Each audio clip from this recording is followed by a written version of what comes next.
So you're a libertarian, and you don't believe the propaganda about government awesomeness you were subjected to in fourth grade. You want real history and economics. Well, learn in your car from professors you can trust with Tom Woods' Liberty Classroom. And if you join through the Liberty Classroom link at scotthorton.org, we'll make a donation to support The Scott Horton Show. Liberty Classroom, the history and economics they didn't teach you. All right, y'all. I'm Scott Horton. Welcome back to the show. Again, we are live today, the 27th of December, 2013 here. Hope everybody had a Merry Christmas. Our first guest on the show today is Sheldon Richman, the Vice President of the Future of Freedom Foundation and editor of their journal, The Future of Freedom. Welcome back, Sheldon. How are you doing? I'm doing fine, and it's great to be back with you. Good times. Well, I'm very happy to have you here. Now, you've got an article here about Iran, and this might be confusing for some people in our audience today, Sheldon, because we were just talking about how America's policy since 2003 has been to back Iran in Iraq. But when it comes to Iran, we're against Iran. We're only for them in Iraq. We're against them everywhere else. Is that right? Yeah, it is really bizarre. I've for a long time thought about what the Bush people could have had in mind when they went into Iraq, knowing the government the new government would end up being leaning toward Iran. The only sense I can make of it is they had Iran in their sights as the next stop, and then knock out Iran, and then you I don't know, I guess help undermine the new Iraq government. But I don't know what they were thinking. It does still puzzle me. Well, I think maybe what happened was the Ayatollah told Shalaby to tell Paul Wolfowitz that, oh, yeah, the Iraqi Shiites, they love America way more than they love Iran, and they're going to freeze out Iran, and they're going to make Iran look really bad for not being nearly as democratic as the new Shiite Iraq is going to be. And then that'll shame the Ayatollah into holding more and better elections, and then they'll elect Paul Wolfowitz to be the new leader of Iran, I guess. I don't know. But as you have many times pointed out, and some of your guests as well, Sadr in Iraq, who was a leading Shiite, was also sort of the least leaning toward Iran among the Shiite leaders, and yet the United States opposed him. So that doesn't make sense. If you figure there's going to be the Shiites are going to become the power in Iraq once you knock out Saddam Hussein, it seems like you would side with Sadr, right? The guy that's more nationalistic and less prone to be influenced by Iran, and yet that's not what those guys, the Bush administration did. So I keep scratching my head. Yeah. Well, I think what made him anti-Iranian was the same thing that made him anti-American, was his Iraqi nationalism. And I think they underestimated him right off the bat, too. I went to find the original quote about, Sadr, don't worry about him. He's just some minor cleric, because I'd read that somewhere. But then when I Googled it, it turns out that the Bush people had repeated that over and over and over again. It wasn't just some idiot said that to Paul Bremer once, and then they kind of based a policy around that. But this was a thing that was, I don't know, just one of these slogans that they memorized up there in the Bush White House that, oh yeah, don't worry about Sadr. So I think they just kind of convinced themselves that he wasn't going to matter very much, and then they took him a long time and the hard way to figure out. But anyway. Yeah, the best and the brightest, blunder into some area where they know nothing about what's going on. Right. All right. So, and you know what? I think that's really apt when we're talking about these senators. I mean, they know what they're doing in a very limited way, but I don't think they really, Charles Schumer, does he really have much of a grasp of the scheme of things going on right now? As he and his allies in the Senate, a bipartisan group, as you point out in your article here, as they push to pass these sanctions to undermine the current nuclear deal? Well, the answer to that is simple. They don't have to think about it. They let AIPAC do their thinking for them. And I really think that sums it up. I don't think they're capable of thinking that out 2 or 3 steps. They know that they don't want an agreement between the United States and Iran, which will end this Cold War, this idiotic Cold War that's been going on for, 34 years. So they're putting impossible conditions on any agreement. Like Iran may not do any enrichment whatsoever, even to the 3 or some percent for electrical power, and which is of course Netanyahu's position in Israel. And they don't want an agreement. They don't want a rapprochement. They either want regime change or they want Iran to continue on as this pariah state because it's a great foil for the Israeli government. They can use it to take people's mind off the Palestinians, and they have this existential threat, so-called, to point to. I really wonder if they want regime change in Iran. What would they do if sort of benign-looking regime succeeded the Ayatollah, and Israel could no longer point to it as an existential threat? I think they need the existential threat. Yeah, I mean, after all, what they're working on now, you couldn't call it regime change, but you could call it regime conversion or something, where they're basically, they're never going to get Iran's independence back the way it used to be, before 79, but they could bring them back into the fold, the way they did Gaddafi before they betrayed him. Yeah. Well, look, we have some experience in this, and you've talked about this lots of times back in, 2009, you'll correct me on the date if I'm wrong, where Iran agreed that it wouldn't enrich uranium anymore, that it cut a deal after Obama had urged this.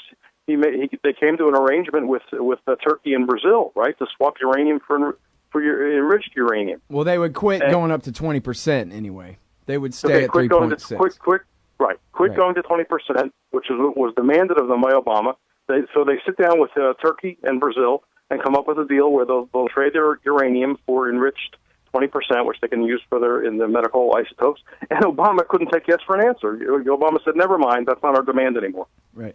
Well, and in fact, so we know what's going on. They won't take yes for an answer. And I don't know about Obama.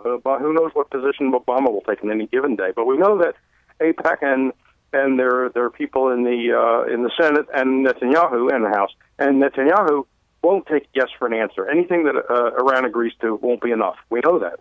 Right. Well, and the Brazilians complained, and the Turks too complained, that Obama had personally asked them to pursue that channel and make that deal.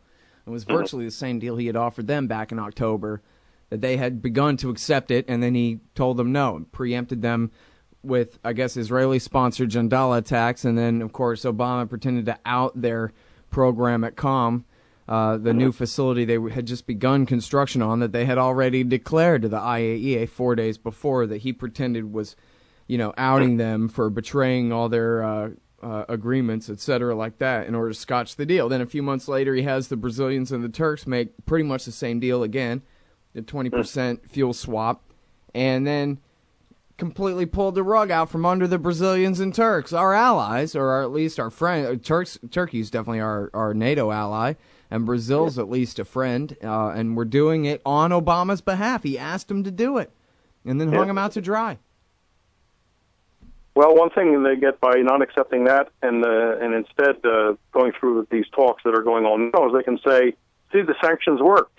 The sanctions got them to the table, which is what everybody likes to say, and erasing in an Orwellian way the facts that you just recited. Namely, at an earlier time, we can go back to 2001 or 2003, at an earlier time, before there was these biting sanctions, Iran was making dramatic overtures toward cooperating with the United States, and they were turned down. They were put on the list of the acts. They were joined to the axis of evil by Bush, and then when a grand deal was offered, they reprimanded Bush reprimanded the Swiss for even bringing the message to the United States, and then the events under Obama that you just recited. You get the feeling that maybe they don't want a settlement. Yeah, they just want to look like they want to look like they want one. Well, which is, it's confusing to me why they would try as hard as they've tried, the Democrats now, the White House, the Obama administration, why they've tried as hard as they've tried to get the interim deal just to fail, because they could have just not tried this hard to even get the interim deal in the first place and still just claim that, hey, we tried. Why go through this level of show? Do you think it's really some kind of policy fight within the departments? Maybe Kerry really doesn't or does want the deal, and Obama really does or doesn't on the other side, something like that? Or is it all just a play? Yeah, the speculation on my part would be pure guesswork. I mean, I just don't know. You'd have to know the people, I guess, and there are people that are qualified to try to read those tea leaves. Maybe there is a fight within the administration, and some of them really want to go for this, realizing it's a golden opportunity, and others more susceptible to, Israel's, at least the Israeli government's wishes in the matter, and AIPAC, the political impact that AIPAC brings to it, are dragging their feet. So I wish I knew. I wish the inside story was being written. We may have to wait years before we read about it. Yeah. Well, I mean, it looks like Obama has sent Kerry to the Senate to tell them, please wait, and he's put them off this long anyway. I mean, maybe some of that's for show, but, and they're both former Democrat senators themselves, the president and his Secretary of State. It seems like, maybe I'm wrong, seems like the president himself is still a bigger lobby than Israel. And the American Israel Public Affairs Committee, if he chooses to really stand up to them and insist. Well, next year's an election year. And, the Senate is not secure for the Democrats. That's already being talked about in other connections. Like the Democrats could lose the Senate. The House, of course, is totally up. A third of the Senate's up. And, it's a bad time to be going against AIPAC, and Obama seems to be pushing against AIPAC right now. They got to have politics on their minds too. There are Democrats that don't want to lose their seats to a Republican, claiming that they're weak, or that they're weak on our closest ally Israel, and they don't want AIPAC against them putting money into their opposition. I mean, that's got to be on their minds. Yeah. And this, what's going through the Senate right now, this pending bill from Menendez, Schumer, and Kirk, the Republican, is really disturbing, especially because not only does it impose new sanctions, even though there is this delay and there's this 30-day business where Obama has to certify that Iran is behaving itself, but so it does put the initiative on the side of Congress. But worse than that is the clause that says if Israel decides to attack Iran, the U.S. is in. I mean, this is different, I think, from other alliances and bills that have been passed, where in effect the U.S. government is saying if country X is attacked, we are obligated to come and help it somehow. So in the case of Japan or South Korea. But they don't say if those countries attack another country, the U.S. is in it. And I realize language is non-binding, but I still think that's kind of a formality. But how else are they going to start the war? Everybody knows Iran would never first strike Israel in a million years, Sheldon. Well, of course, that's absolutely right. And if you look at the language of this thing, I mean, I love the language. If the government of Israel is compelled to take military action in legitimate self-defense against Iran's nuclear weapon program. So defense against the program. Someone pointed out, what is self-defense against a program? Right. What does that mean exactly? So there are the conditions, right? If it's compelled to take military action. What it means is they're defining what already exists there as a nuclear weapons program. They're defining, they're saying nothing needs to be done from what they have now to change it to something that needs to be attacked, in which case we'll call it defense. Well, because what they consider a weapons program, they have a very odd, I think, an odd definition. They mean, and this is what I guess they sum up with the phrase breakout capability. Number one, you have uranium. In any state of enrichment or non-enrichment. Number two, you have centrifuges. Number three, you have people who understand nuclear physics. If you have those three things, to them that's a nuclear program. Right. Which a lot of countries may. I mean, apply to a lot of countries. But it doesn't in other words, a weapon. You got a breakout capability right there on wikipedia.org. Right. You just need to have knowledge. And of course, they've been killing scientists. We know there have been, covert activity assassinating scientists because they want to try to stamp out people who know, which is sort of impossible. You can always find other people to learn things. But if you merely have uranium, centrifuges, and know-how, then that constitutes an existential threat in this view, and the U.S. should not be a party to that. Well, now, so I don't know if you've done the congressional count or anything like that, but Obama could certainly veto this and force the Senate to override the veto if it came to that, which it wouldn't come to that, would it? I mean, he's a big stinking loser, but he's still the president and it's his party that controls the Senate. Yeah. Well, this could be a really interesting fight between, the Senate and AIPAC on one side, or the whole Congress and AIPAC on one side, and the president on the other side. But then you have don't forget, you have election considerations once again. I think it's going to be extremely interesting. I mean, strap yourself into your chair and pull it up to the front row, and let's watch this because it's going to be real interesting. I don't know how it's going to come out. Yeah. Well, of course, my preferred policy is I don't care if the Russians give the Iranians 50 ready-made hydrogen bombs. I mean, I guess I'd prefer they wouldn't, but, it's funny because we always talk about what a lie it is that they're making nukes and sometimes forget to mention that, even if they are, it's still in the scheme of things, the U.S. state doesn't have any legitimate authority to try to prevent the Iranian state from doing any such thing. Yeah, and like you said before, let's assume, quote, the worst case scenario, that they're trying to make a nuclear weapon, that, against all the evidence that you have gone through with expert guests over and over again. So let's assume that. So they end up making one nuclear warhead for some weirdo reason. What good is it against thousands of American warheads and 200 to 400 Israeli warheads, some of which are on submarines and immune to first strike, in other words, giving them a second strike capability. They're not suicidal. They're not mad mullahs, whatever you think of the Islamic Republic.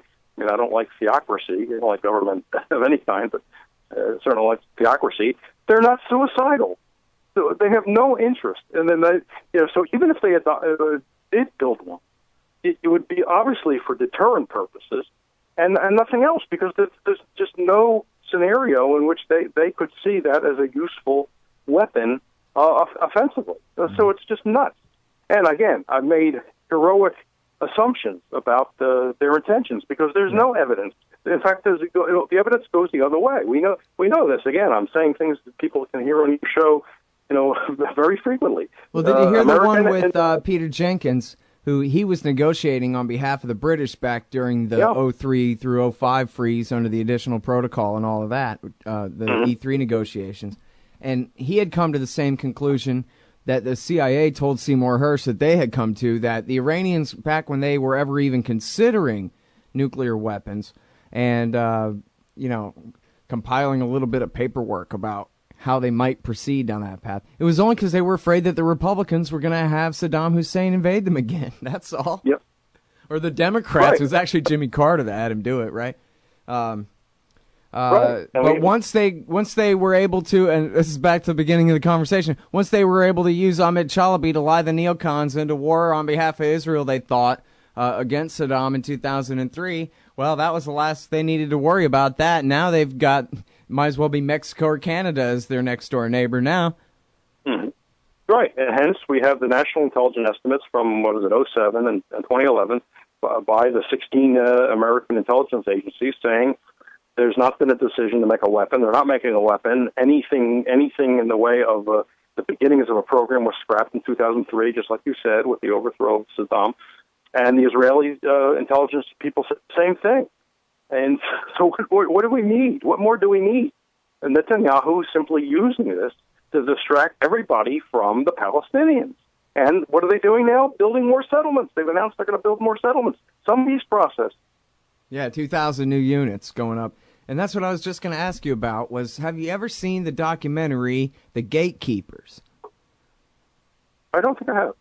Well, I had only ever found it on Pirate Bay without subtitles. But if you go to my new documentaries section at scotthorton.org/documentaries, I got, all the good documentaries I could think of. I need to add a couple of more that I thought of since then. But there's about 3 or 4 pages worth of documentaries, other people's documentaries, not that I ever made any of them, that I've just embedded there, recommended viewing kind of stuff. And it's got the subtitles there. And what it is it's all interviews with former leaders of the Shin Bet. the internal security, if you count the West Bank as Israeli territory and then the Gaza Strip, then they're the, internal federal police or national police of Israel. And what they talk about is how they've all along thought, even though, of course, it's their job clamping down on anyone who resists, they've all along thought since 1967 that it doesn't make any sense to try to hold on to the West Bank, especially forever like this. There are already people who live there, and they even quote that guy that Justin Raimondo wrote about in his review of Max Blumenthal's book, Leibowitz, the rabbi, who talked about how, occupying the West Bank and East Jerusalem and Gaza over the long term will change the character of the Israeli state to, occupier and Quisling operator and all of these terrible things. And anyway, so the reason that I brought it up specifically, it's important, especially you mentioned how this Iran thing is a big distraction from it, so I kind of want to focus on it extra. But it finally occurred to me the other day, the correct answer to a question that I've talked about, I think, with you a few times, and with Phil Weiss especially, this comes up on the show, where he likes to ask me what I think regular other people in America think, the average flyover country American hicks, what do they think of the situation with Israel? And so my best answer has always been, kind of don't know nothing about it, and you always hear just the poor little Israel side of things, but it's always pretty, just a general impression. They never really explain about the occupation. But it finally occurred to me that that's not really right. You know what it is? It's they never really explain it. But this is the, before you really look into it, kind of capsule of the situation over there, Sheldon, is that the Palestinians are holding the Israelis hostage and waging a terrorist war against them, trying to take land away from the Israelis. And it's all just encapsulated in the slogan, land for peace. It's so unreasonable to insist that the Israelis should have to give up land for peace. And then nobody ever has to prove that it's their land, right? They only just make it sound like there's this terrorist horde coming from the east, and the only way, and how unreasonable and criminal of the world to insist that the Israelis should have to bribe them off by giving up land in order to not have suicide bombings on their buses and in their pizzerias and movie theaters anymore.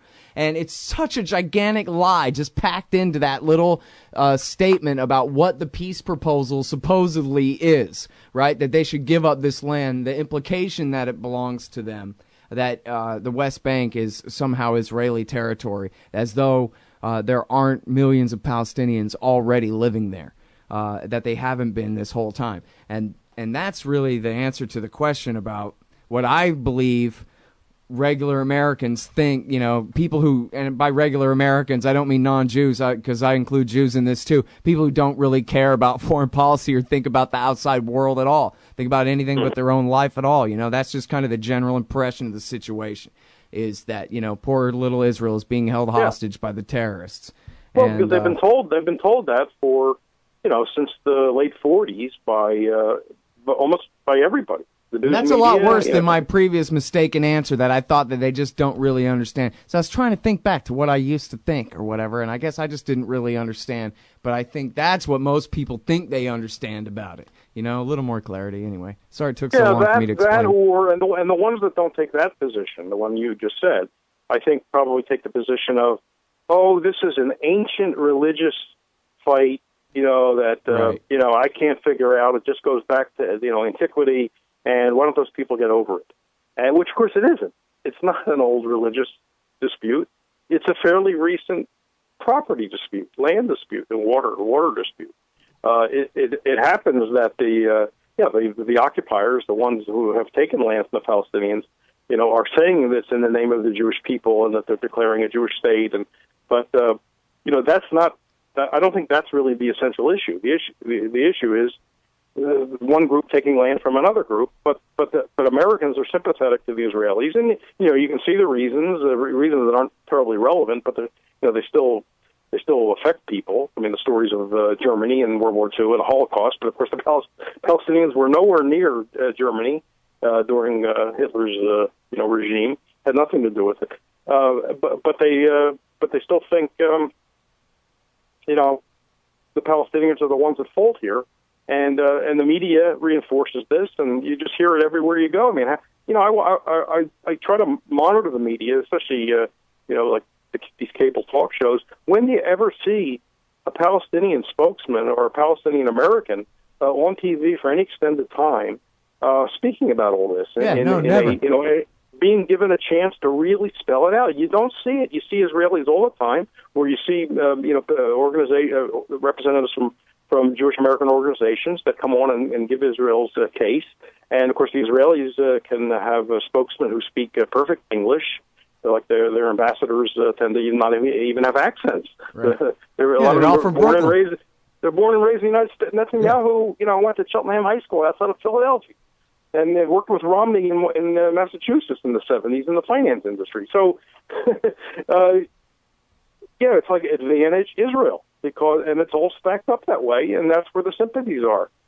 Of course, the Americans aren't going to understand it. How many Arabs do they ever run into in their lives? I mean, it was look, when Israel declared independence in 1948,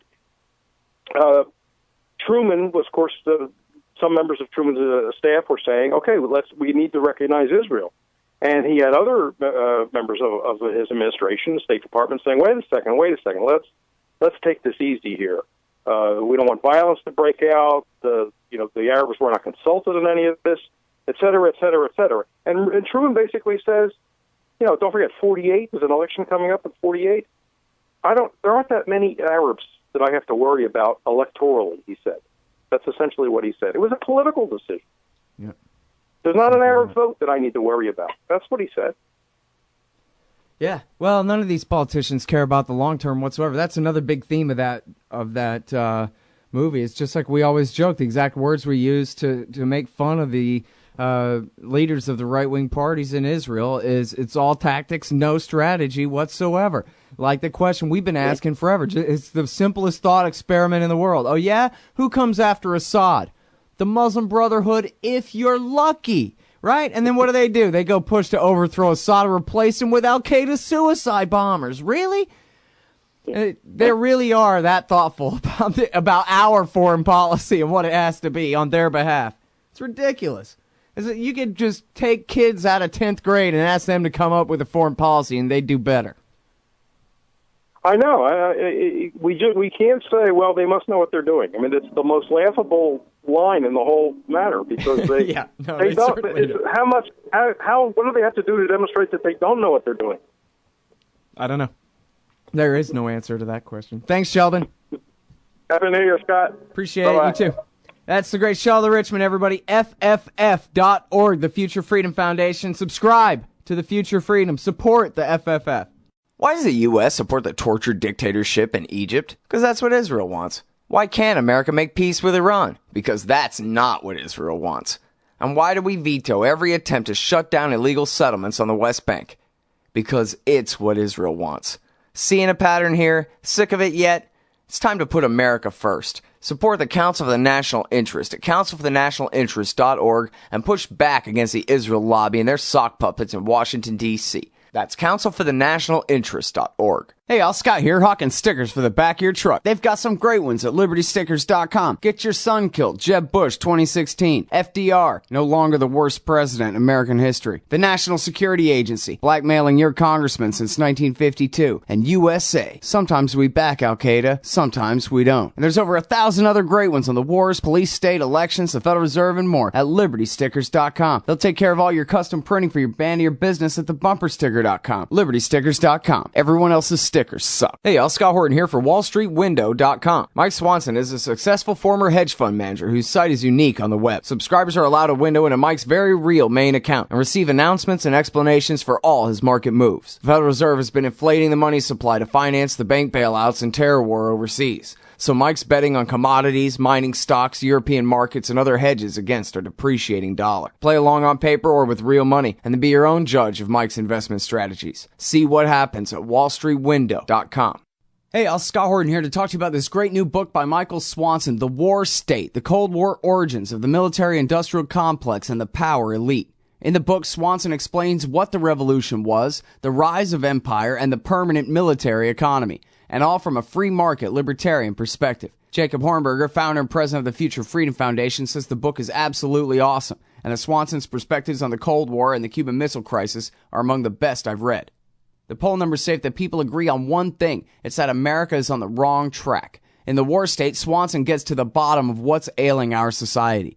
Empire, the permanent national security bureaucracy that runs it, and the mountain of debt that has enabled our descent down this dark road. The War State could well be the book that finally brings this reality to the level of mainstream consensus. America can be saved from its government and its arms dealers. First, get the facts. Get The War State by Michael Swanson, available at your local bookseller and at Amazon.com. Or just click on the book in the right margin at scotthorton.org. Hey, y'all, Scott here. You like coffee? Me too. Hey, if you're a true connoisseur, you need to try an amazing new roaster out of L.A., Tonks Coffee. These guys are fanatical about delivering the best coffee beans in the world. They get the beans directly from the growers, roast them, and then ship them to you within 24 hours so they're as fresh as can be. Tonks is a subscription-only service, and they're offering a free sample to listeners to this show. Give it a try. If you like it, you can sign up. Then every 2 weeks, you get a new batch of incredible coffee beans roasted to perfection. If you're hitting the cafe or drive-thru most mornings, this is a better and more economical way to get great coffee. Go to tonks.org/liberty. That's TONX.org/liberty.